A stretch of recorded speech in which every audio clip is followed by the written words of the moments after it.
Well, what do you guys think? It's awesome. Hey?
Yeah, I'm trying to make them think that I'm not really picking up the at him.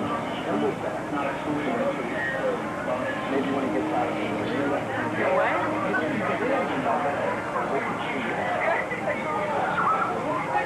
Oh my gosh, how do you do?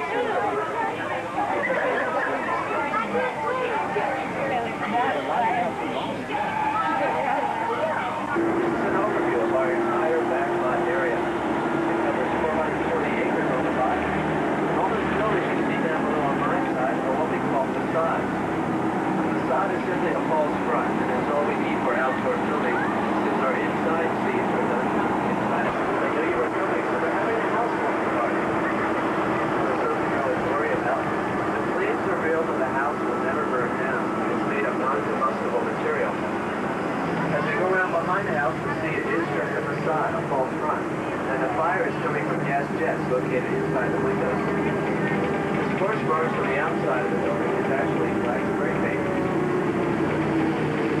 Now there may be some people working in the offices up ahead, so as a courtesy to them, I'm going to be off the microphone for just a minute.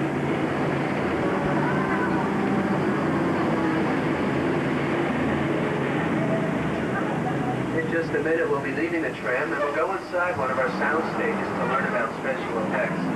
Before we do that, though, why don't you take a look above you at the numbers of the road you're sitting in. We're going to ask you to take the same exact seat once we get back aboard the tram. So it's very important that you remember that number to avoid any confusion. So please remember that number, write it on your arm or your shoe or whatever it takes to memorize that number.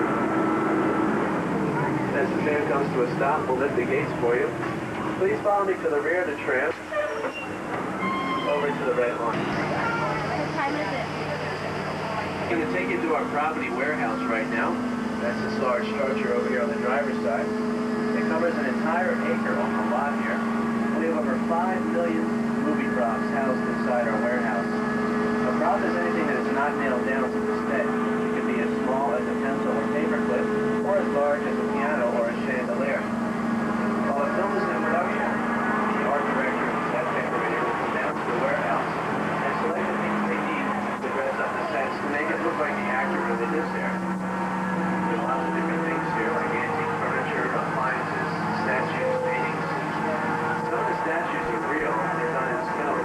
Others are done in plaster. The paintings are done in oils, and on some of them we leave the faces blank. If you want to put an actor's face on one of the paintings, all we have to do is paint it in watercolors. That washes right off, so we can reuse the same paintings over and over again.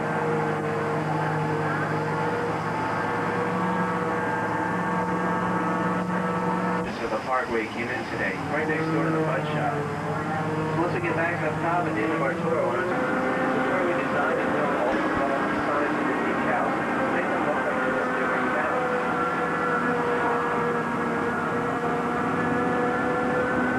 To our back lot where we have our facade. We've done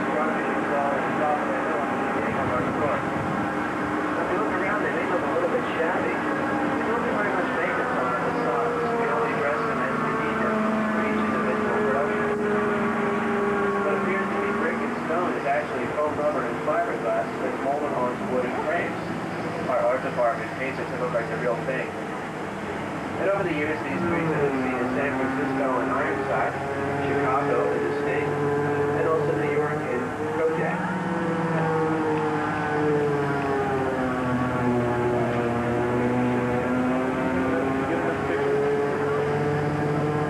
We're driving up a very familiar road right now. The same street that Michael J. Fox drove up in Back to the Future.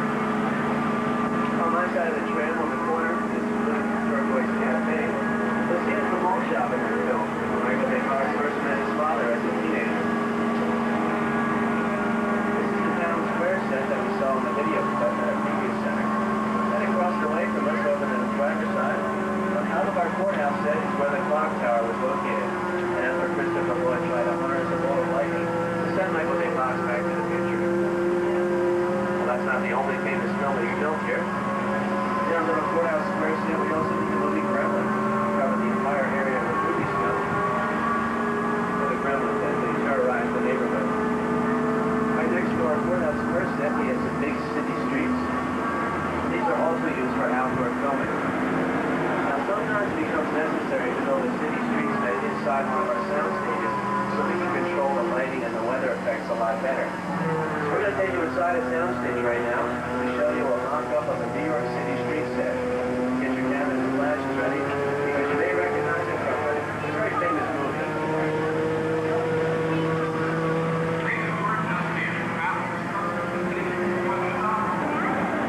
Over here on my side, on the right, this large gray stone building was seen in the film A Rage's Fortune.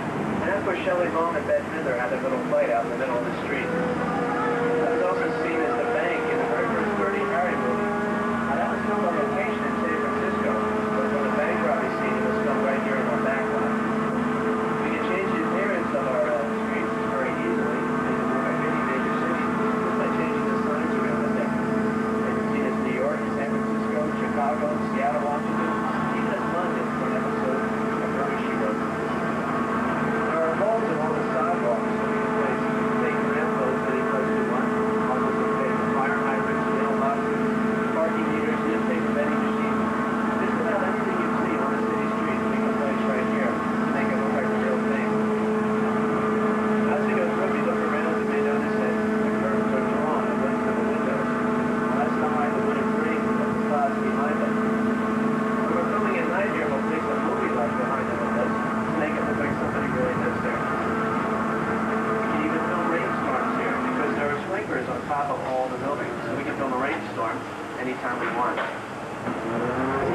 just saw a bee call. Come on. What? No, you don't. Oh, come on. You gotta back up. You can't back up. It's a one-way street. You can't back up. Hang on, everybody. This may be a bumpy ride. Come on, then. We're halfway across.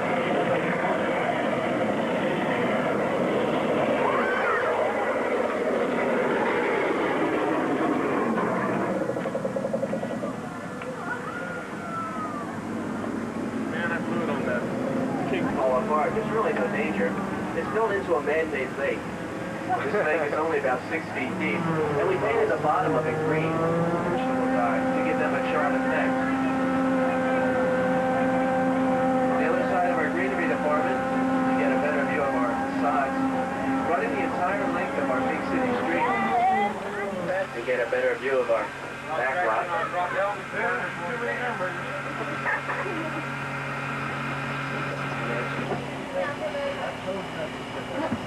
Real drama.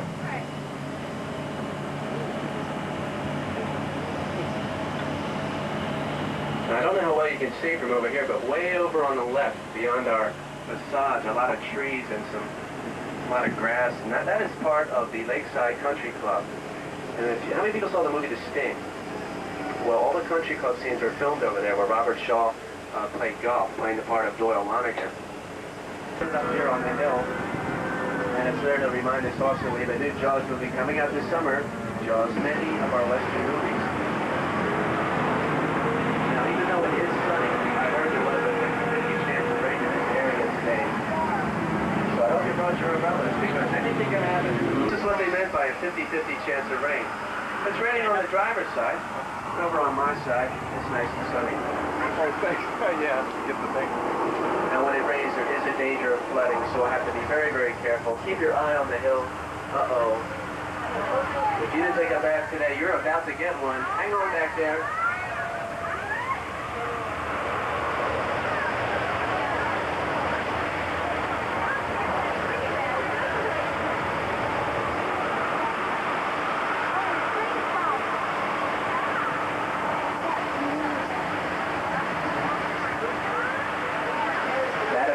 Created by dumping 10,000 gallons of water down the hill from the tanks up above. The water automatically recycles itself. As well as Mexico, this area is seen as ancient Jerusalem in the TV miniseries Masada, Peter Strauss and Peter O'Toole. It was seen as the Alamo in an episode of Amazing Stories. And it was also used in the Orion Pictures film Three Amigos, starring Chevy Chase, Steve Martin, and Martin Short.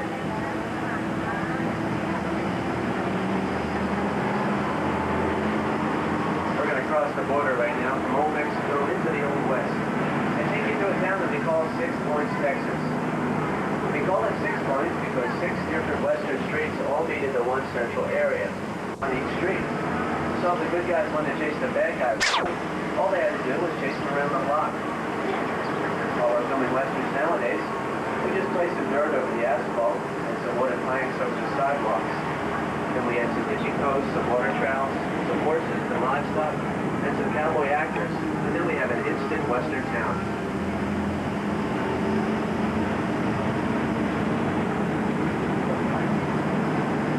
We never really throw anything away at Universal Studios. We can use our sets and props over and over again, just by dressing them up a little bit different each time. On my side of the tram, some of these Army vehicles were seen in the movie The Garden, starring Gregory Peck. But they were also used in episodes of Airwolf in the A-Team. Our riverboat sign was built in 1953 for a film called Mississippi Gambler, starring Jerome Tower. Now it doesn't actually float, it's built into the lake bed, and this is a man-made lake over here on the right also. But believe it or not, this lake was the entire Pacific Ocean for the McHale's Navy TV series. Now there may be some torpedoes and mines left over from that show, so we'll have to watch out for them. While they were building McHale's Navy, they would paint one side of the battleships in friendly colors and one side in enemy colors. Just by filming from different angles, they could create the illusion that we had more battleships.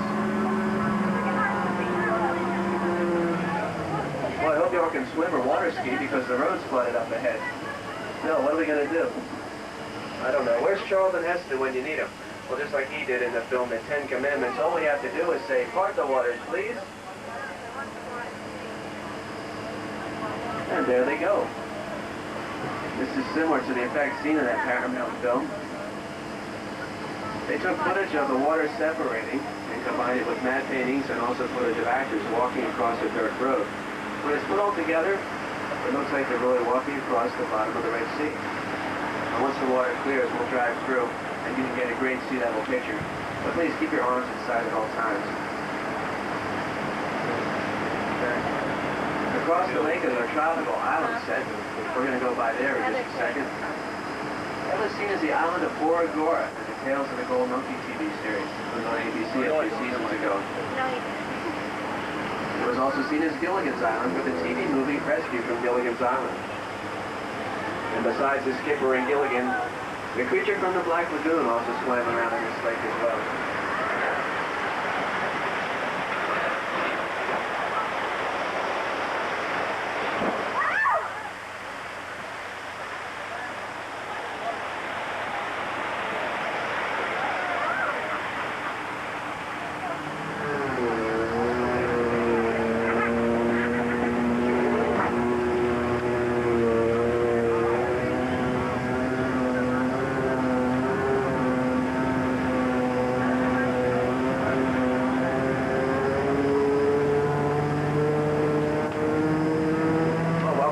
Tropical island.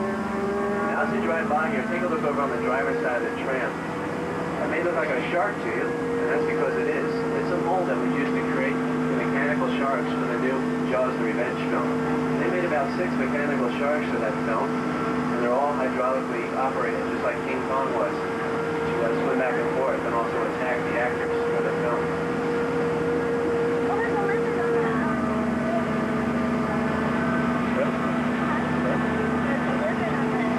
On the driver's side of the Tram is a little town park.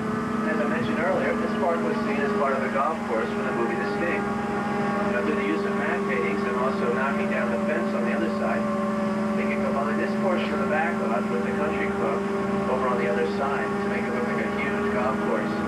And that's where Robert Shaw played golf. It was also seen as a cemetery in the movie Family Plot, directed by Alfred Hitchcock. And just as a joke between the cast and the crew, Alfred Hitchcock put the names of his critics on the tombstones.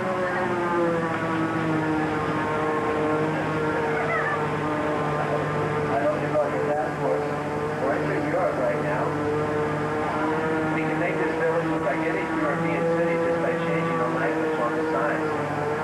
It's been seen as France, originally as Norman, Germany, and All Quiet on the Western Front, and as London in an episode of Murder, She Wrote. Now, these are not real cobblestones we're driving over. It's actually cement that was pressed into mold while it was still wet. And about 20 years ago, this area caught fire. But before we called the fire department, we called a camera crew out here. Now we have stock footage of the city burning that we can use anytime we want. Are there any Moonlighting fans on the Tram here? We may remember an episode. And that was filmed over here on the right in our Court of Miracles set. Or it's left over from the movie 1941 and also our TV series Buck Rogers in the 25th century. The building's over on my side on the right. They may look a little small to you. That's because they're built on a 3/4 scale. That's a technique called forced perspective. It makes things look bigger than life on the movie screen. While they're filming westerns here, the cowboy actors will stand in front of the smaller doors and windows, and it created the illusion that they were taller and brawnier than they were in real life. Now, cowboys are known to get in fights quite often, so if you see an actor being thrown through a glass window, of course it isn't real glass, and he cut to shreds. They use what they call candy glass. It's a solution of sugar and water. Now, when it hardens, it dries crystal clear and shatters like the real thing. So I hope you brought your fishing equipment, because we're going to go shark fishing right now at the town of Amity Island, made famous in the movie Jaws. Now, there have been reports of shark attacks in this area, so please keep your arms and legs inside at all times.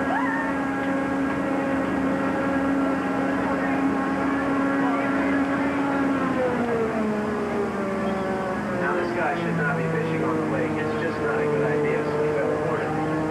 Hey, buddy, you know, the last guy that fished on this lake didn't let me tell about it. Uh-oh. That's a shark. He's coming right toward him. I wonder what you do to bait.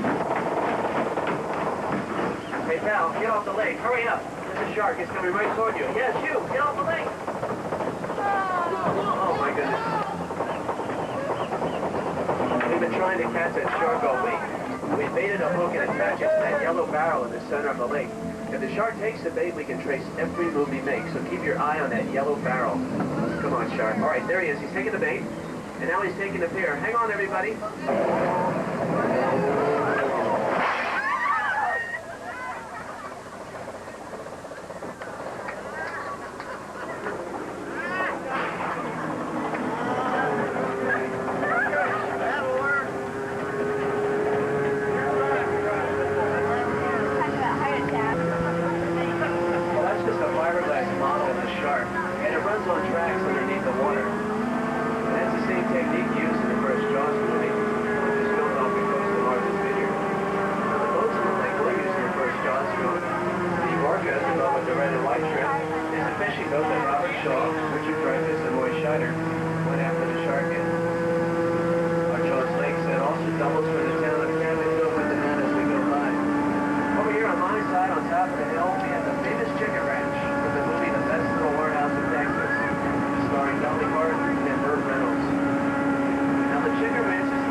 time for Bonzo.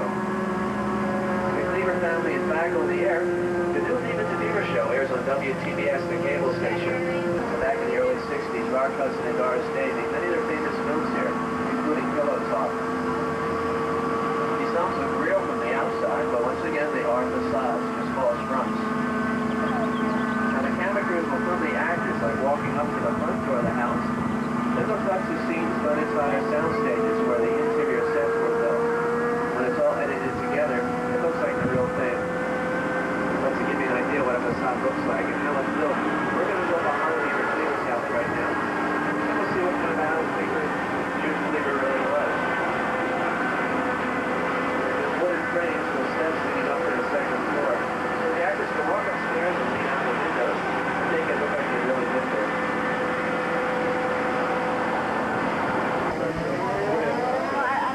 House on the hill with the base hotel down below. And that dirt road leading up to the Psycho house is what we call the Psycho Path. I don't write them.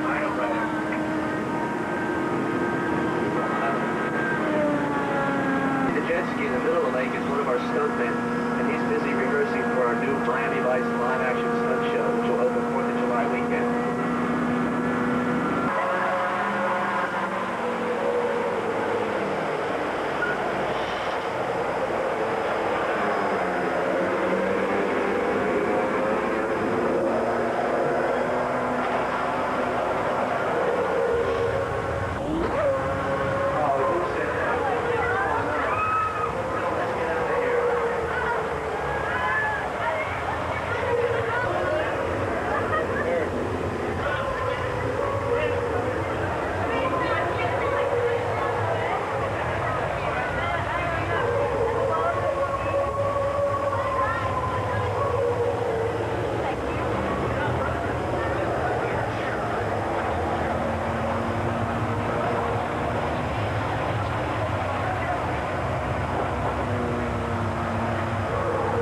Well, Sarah, what do you have to say?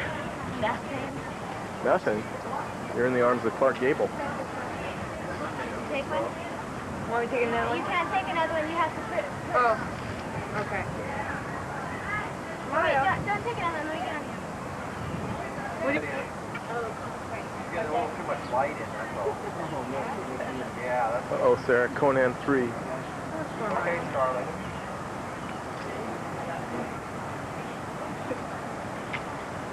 Why don't you do that? Here, I'll hold all this stuff. There, hold it. Hang on to this. It's my turn. Okay. I don't have your bag, so just let go of my Right. purse. Go ahead, I man. don't want you to drop it. You better hurry.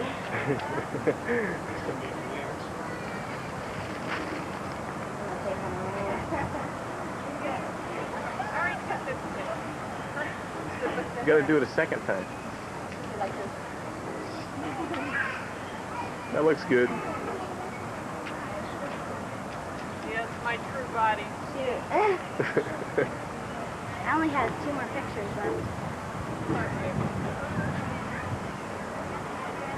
Mary, I only have 2 more pictures left. Okay, we'll get hard. There you Look at it. Is that Rock Hudson? Yeah, keep it like that. Go like this, go.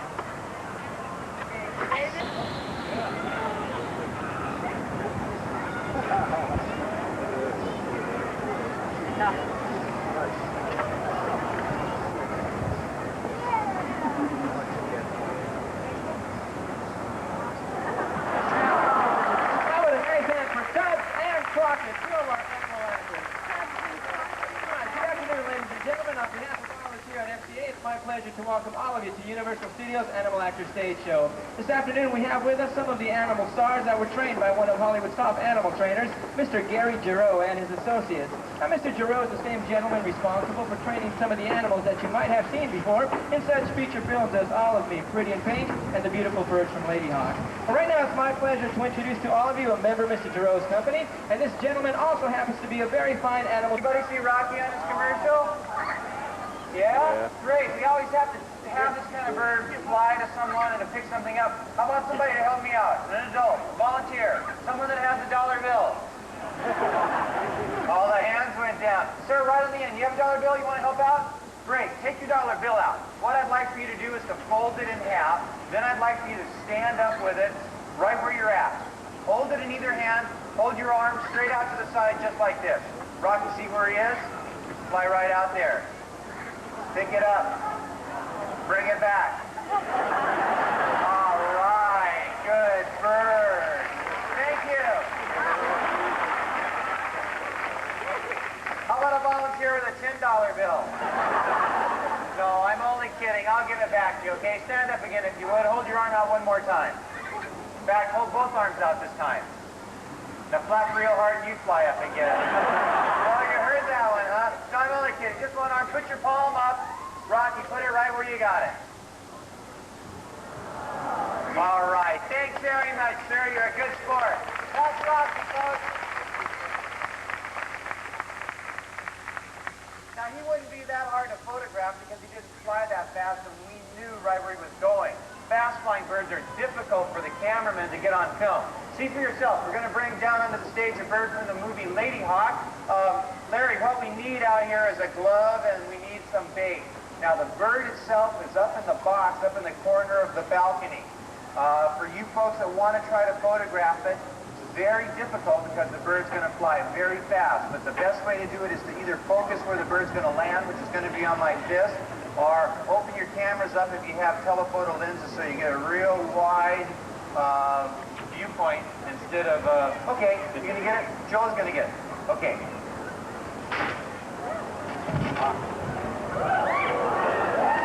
All right, nice flight from Arrow. Did anybody get the shot? No? Well, we'll have to do it again then. Well, we'll do it again then. Now, Arrow's a red-tailed hawk, one of 3 birds that we used on the film Lady Hawk. Let's bring out another bird of prey right now. I don't know if Larry is able to get it, Joel. But yeah, you got it. Okay. You want to give that to me, Larry, and I'll do that? We had a little meltdown here before the show. So this is a bird of prey that we're going to show you how to get an easier photograph than we did with the bird that flew down from the balcony. This is an African martial eagle, and to get a shot of a bird just like stationary in the air, we use a giant fan like this wind machine. I'll show you how it works.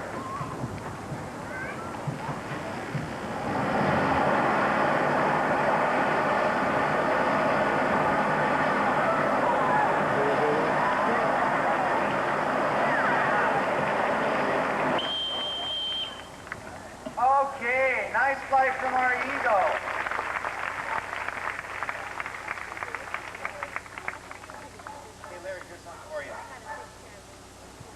Now, for any of you folks that have a little fan at home, like a portable one, you can try that with your parakeets.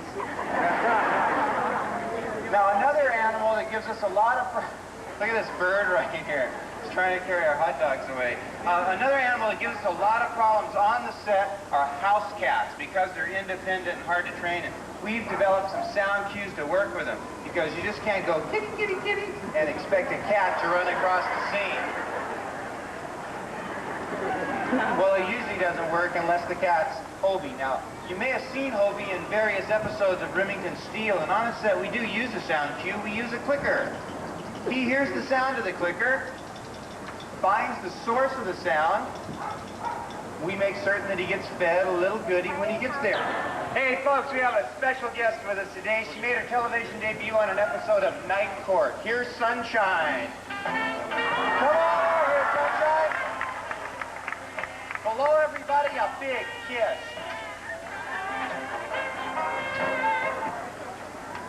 All right. Wave hello to the folks out there. Show them that big smile. We call her Bongo Belly around here.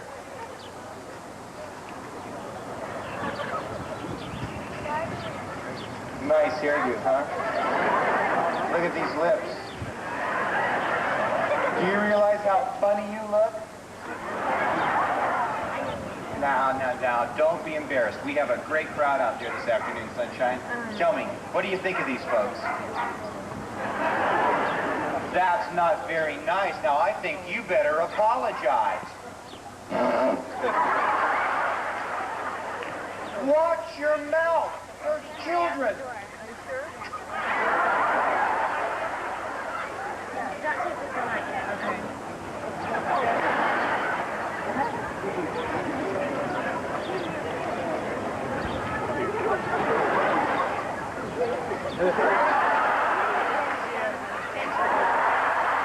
Sunshine, give yourself a hand.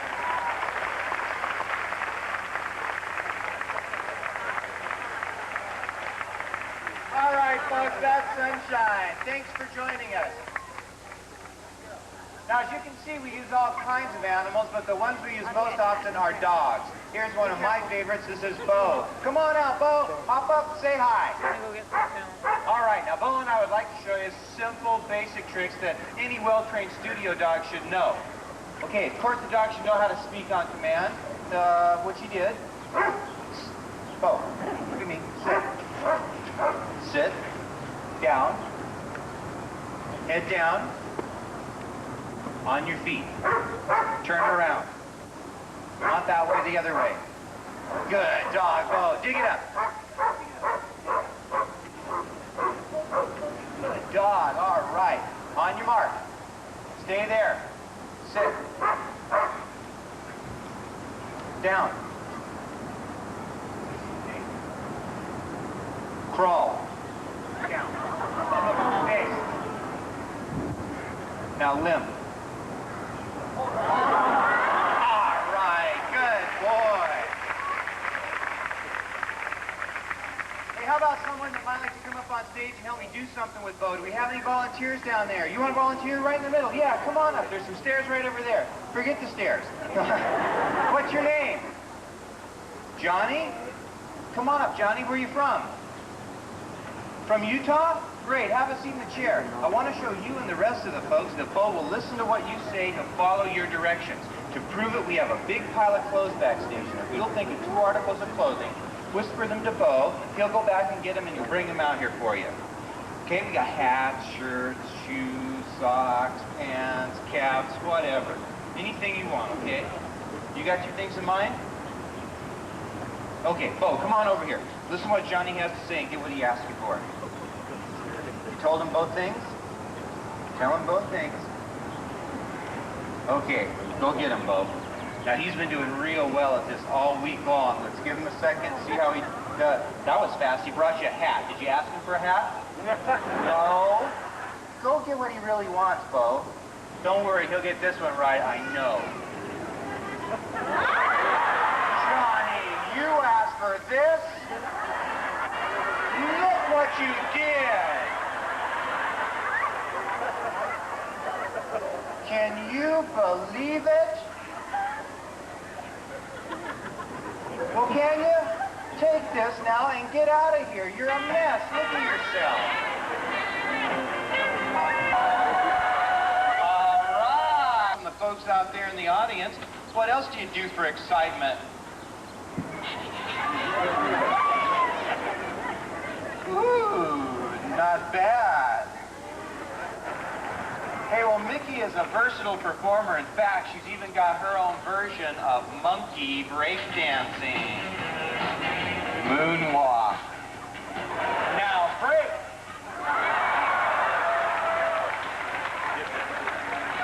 All right, let's hear it for Mickey.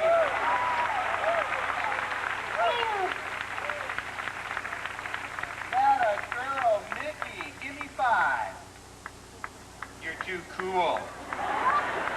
Hey, she spends a lot of time in the gym. She's got her own 10-second workout.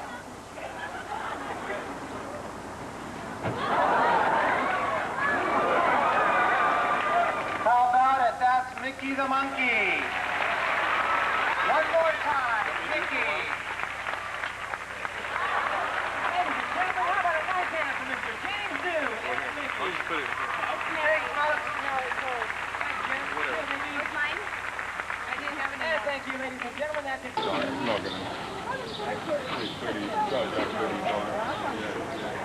Hi.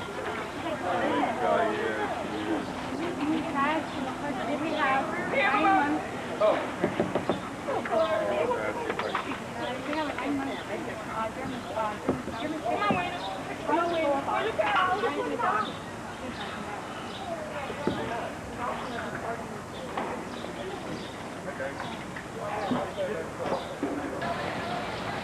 Come on, Sarah, do it. Keep going. It's my pleasure to introduce to all of you a very fine actor stuntman. Ladies and gentlemen, would you please help me welcome with a big more round of applause, Mr. Lance Rimmer.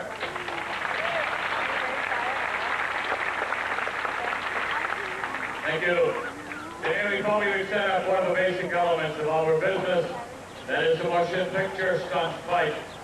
When we're called upon to do this, we go through a period of rehearsing that we call blocking out a fight.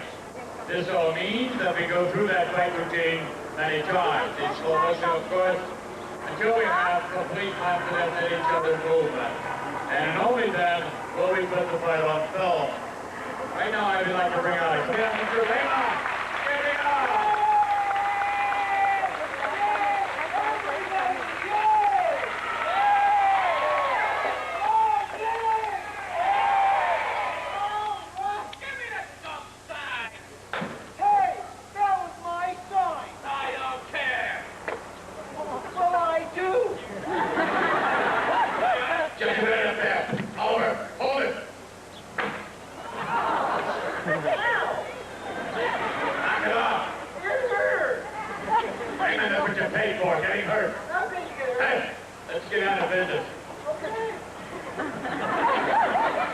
Over to the honors, throw the punches. I intend to. Raymond, you'll have to receive them. I don't want to. You heard me. If those with Oliver's fist goes to the man's face, Raymond will snap his head to the side.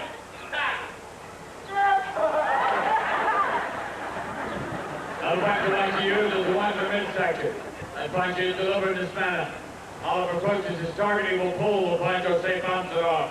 At the same time, Raymond can tighten up the midsection, perhaps let out a breath of air.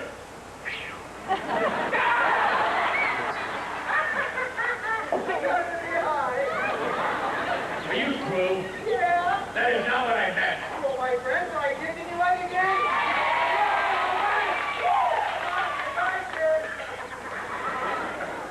It's time you settle down. Settle down. Okay. Now we'll block out a fight. Block time. Again, he's shoving Raymond against the building. Get to the building. As he bounces off, throw him down to the ground. I'll kick him.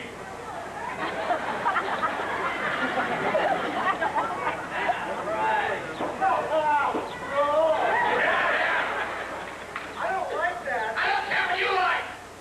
I'm the boss. You're nothing. Big deal. Boss over nothing.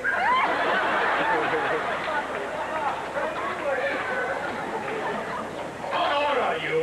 Order. Listen up, David. This. I'm gonna loosen him up. Hey! Get over here! Woo! Isn't he macho? Well, what should get the time? Woo! That was fun.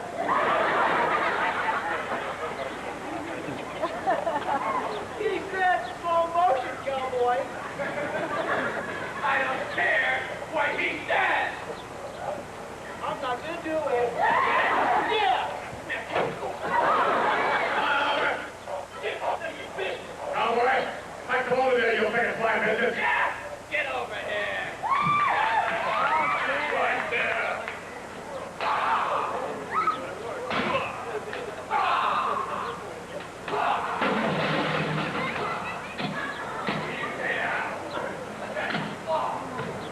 Hey!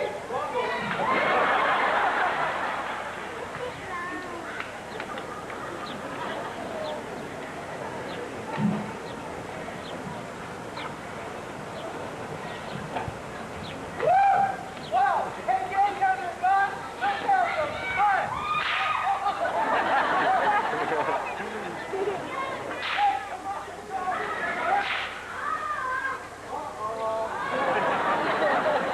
That's what you did! Give me out! Oh, you're fucking doing it. I got ready! Yeah, take the money! Give me the rope! No, no. Yeah!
See, they're not sleeping.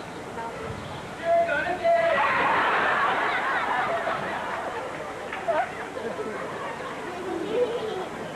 Marty, how can the third man went in another direction?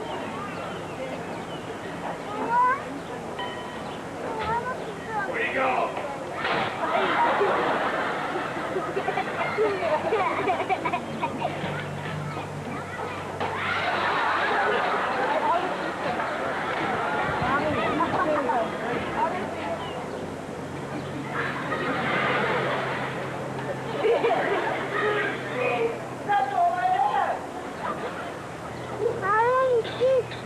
Come with me.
Try to lift it up.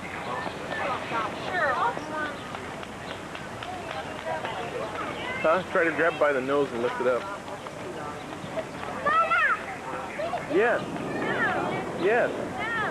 Why? Big chicken.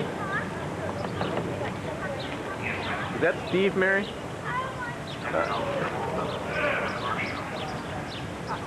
Now this is a neuter. volleyball party today that game around. All right. My whole weekend. Bye. I had to do what?